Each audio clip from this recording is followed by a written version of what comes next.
In tonight's news edition, Syrian refugees opposing their president, along with Lebanese protesters, demonstrate against the upcoming Syrian presidential elections in Tripoli.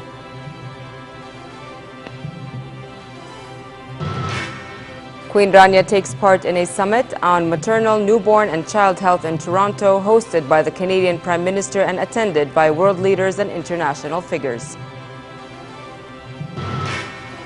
And SpaceX revolutionizes space technology with the unveiling of their latest creation, the Dragon V2.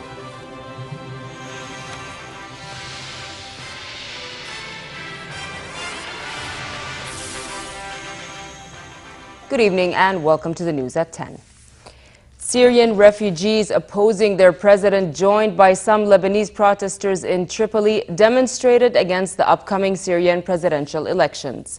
After midday prayers, hundreds went into the streets demonstrating against Bashar al-Assad as they held flags of the Free Syrian Army. Expatriates and those who have fled the war are casting their ballots at several Syrian embassies abroad ahead of the June 3rd vote. Many say they are voting for Assad, with few voting for the other two candidates, Hassan Abdullah Nouri and lawmaker Maher Abdel Hafiz Hajar. Syrian state television said voting took place in 43 embassies. The European Union believes holding an election in the midst of conflict with millions of Syrians displaced from their homes would be a parody of democracy and would undermine efforts to reach a political solution. UN Secretary General Ban Ki-moon has also said such elections are incompatible with peace talks in Geneva that broke down in February, but which both sides have agreed to continue. On the ground in Syria, meanwhile, social media reports stated that forces loyal to Syrian President Bashar al-Assad targeted towns in Damascus province and Dir'a, south of the capital, in a bombing raid. One of the videos shows a bomb being dropped on what is said to be the town of Dir'a in Damascus province. Another film, also said to be recorded and posted today, shows what is said to be another barrel attack on the city of Dir'a by pro-Assad forces. And one more shows an explosion in what is said to be the town of Nawa in Dir'a province.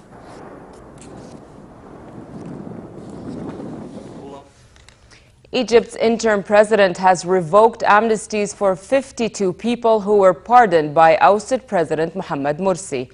Among the 52 are Islamists affiliated with the Muslim Brotherhood International Movement, among them a Saudi preacher.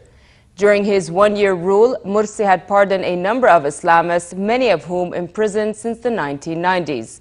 Low turnout for the vote, however, raised questions over whether Sisi would have the strong national mandate he needs to fix the economy and face down an armed Islamist insurgency that has gathered pace over the last year.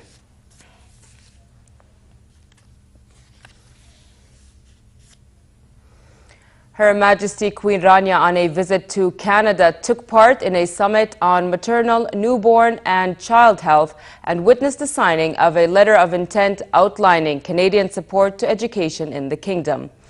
The three-day summit is entitled Saving Every Woman, Every Child Within Arm's Reach and is hosted by Canadian Prime Minister Stephen Harper. Queen Rania addressed the audience and said that although maternal deaths have dropped by 45% worldwide and global under 5 years mortality has decreased by half, much remains to be done. Her Majesty also shed light on challenges facing maternal, newborn and child health in conflict-affected areas such as Syria, where the war has shattered the health system, and asserted the need to reach such areas. Attending the summit are a number of world leaders and international figures, including UN Secretary General Ban Ki-moon, Executive Director of UNICEF, and WHO, among others.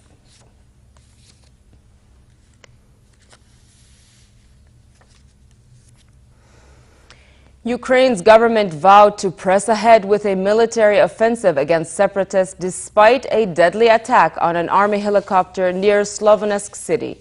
There are reports that volunteer fighters from Russia are involved in rebellions in the east of the country. Ukrainian President Petro Poroshenko promised to punish those responsible for shooting down a helicopter yesterday, which killed 14 servicemen, including a general acting defense minister. Ukraine's authorities said Russian border guards are doing nothing to stop fighters crossing the long land border from Russia, along with truckloads of ammunition and weapons. Meanwhile, Russia is said to be in the process of withdrawing around two-thirds of the troops it has close to the border with Ukraine.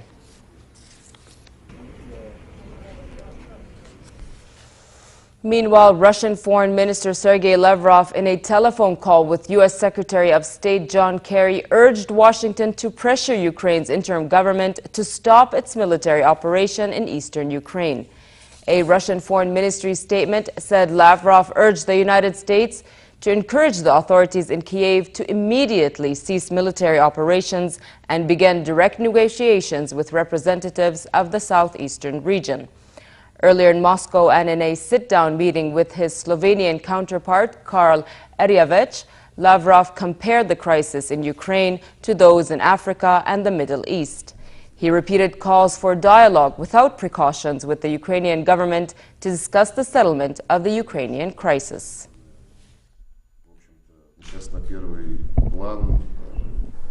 Now, the most difficult crises that have been created in a mournful way, that have appeared as a result of a push toward regime change, have come to the front line of international life. In North Africa, the Middle East, Iraq, Libya, and in Ukraine as well, the causes are actually the same. German Chancellor Angela Merkel says she is supporting former Luxembourg Premier Jean-Claude Juncker as the next president of the European Commission. Merkel's lukewarm support for Juncker has put her at the center of a furious debate in Germany, where she is accused of ignoring the will of EU voters.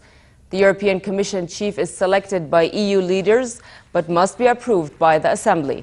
The European People's Party, the center-right bloc, including Merkel's Conservatives, won the most seats in the vote that ended on Sunday, and its lead candidate, Juncker, looked in line to succeed Commission Chief José Manuel Barroso.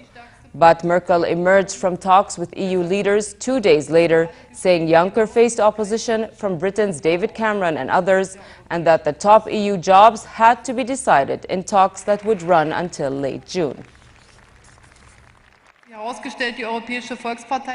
It turned out that the European People's Party, with its top candidate Jean-Claude Juncker, has become the strongest political power, which is why I am now conducting all talks exactly in the spirit that he should become president of the European Commission. Space exploration technologies, also known as SpaceX, have taken space travel to a whole new level with the unveiling of their latest creation, the Dragon V2. The company was founded in 2002 to revolutionize space technology with the ultimate goal of enabling people to live on other planets. It seems they are getting closer to achieving that goal. We'll get the details in this report. A glimpse into the future as billionaire technology entrepreneur Elon Musk unveils a sleek new spaceship in California. His company, Space Exploration Technologies, or SpaceX, has designed the seven-seater Dragon V2. Musk says this version will be able to take off and land just about anywhere. It could also help break Russia's current monopoly on transporting astronauts, since the U.S. ended its space shuttle program 3 years ago. It's not merely the fact that Russia is taunting the United States for lack of manned access to space, but they're also massively overcharging. And I think it's gone even above $70 million. I think it's sort of $76 million a seat that the Russians are charging. The quote that we've provided NASA would allow the cost per astronaut to be potentially less than $20 million. So it would, and that assumes a low flight rate. So in a high flight rate, it could potentially get to the single-digit millions. The Dragon is one of 3 privately owned space taxis vying for NASA development funds and launch contracts. I mean, long-term, we really want to get to the point where there can be thousands of space flights a year, and ultimately where we can have a base on the Moon and a base on Mars and become a multi-planet species and a true space-faring civilization. So that's where things need to go in the long term. More than 32,500 people watched the Dragon unveiling on a live SpaceX webcast. A new world record is set for the most people ever to climb the Sydney Harbour Bridge in Australia. Another record, an official Guinness Book of World Records of 219 people flying international flags simultaneously, also was set today, beating the previous attempt of 143 flags set in 2010. The participants, including Rotarians and their families, said Rotary and Bridge Climb Sydney will donate 50% of all tickets sold to climb the bridge to the society named End Polio Now. While Making History Today campaign and the Melinda Gates Foundation will give $2 for every $1 raised for polio eradication.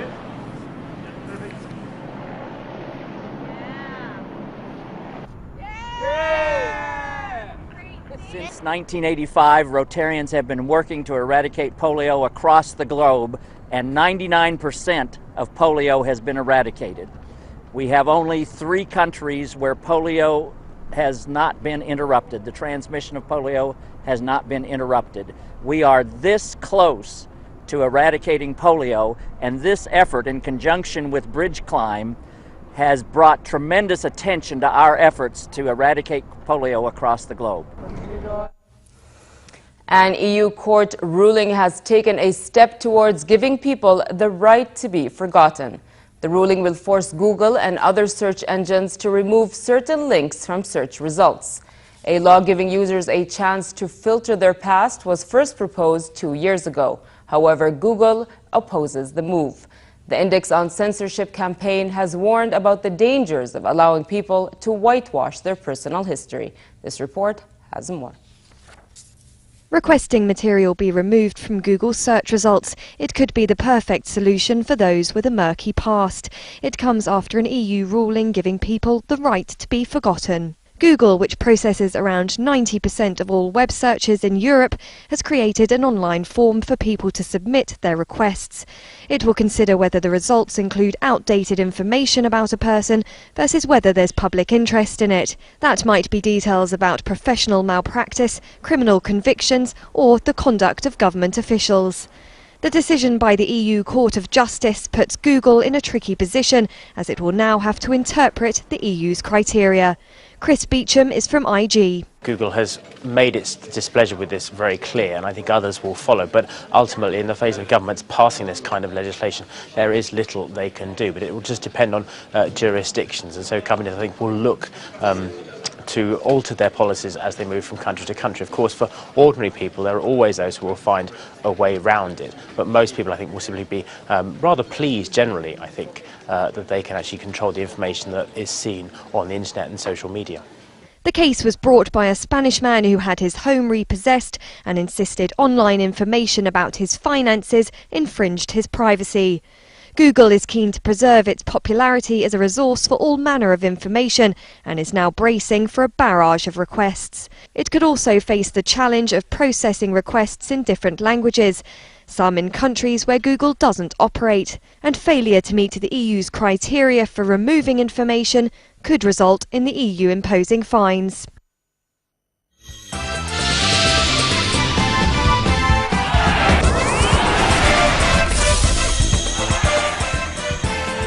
With the 2014 World Cup just around the corner, national teams are not taking any risks with their star players.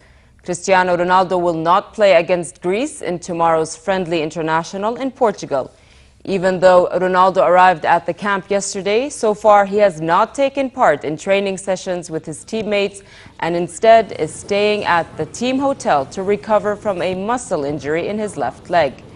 Greece are the last opponents before Portugal's departure to the United States, where the squad will stay from June 2nd to June 10 to finish their World Cup preparations. Portugal are in Group G, along with Germany, Ghana, and the US. Longe do relvado. Quanto a Raul Meireles, é problema idêntico. Tem uma mialgia na face posterior, não da coxa esquerda, mas da coxa direita.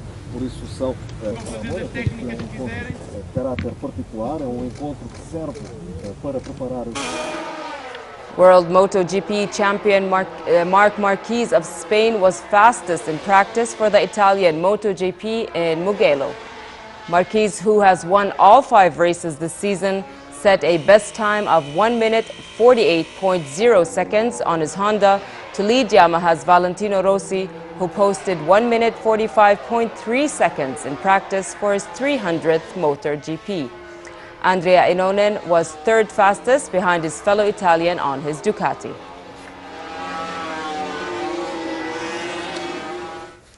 And finally, fair tonight in most regions with southwesterly moderate winds. Tomorrow it will be fair in the hilly areas and hot across the country. Nevertheless, there is a slight chance for light showers.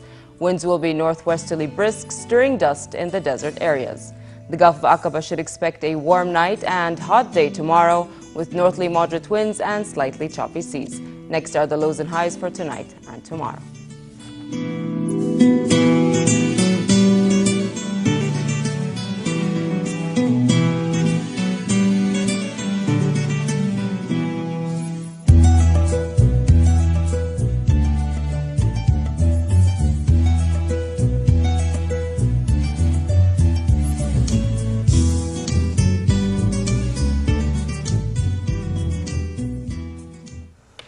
To end the news, here's a reminder of our top stories.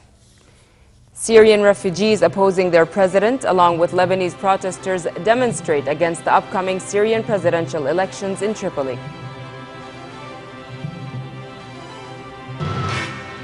Queen Rania takes part in a summit on maternal, newborn and child health in Toronto, hosted by the Canadian Prime Minister and attended by world leaders and international figures.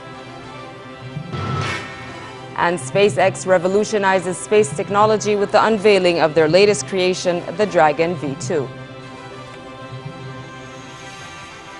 With that, we come to the end of tonight's news. I'm Nancy Khair. Thank you for watching and have a good night.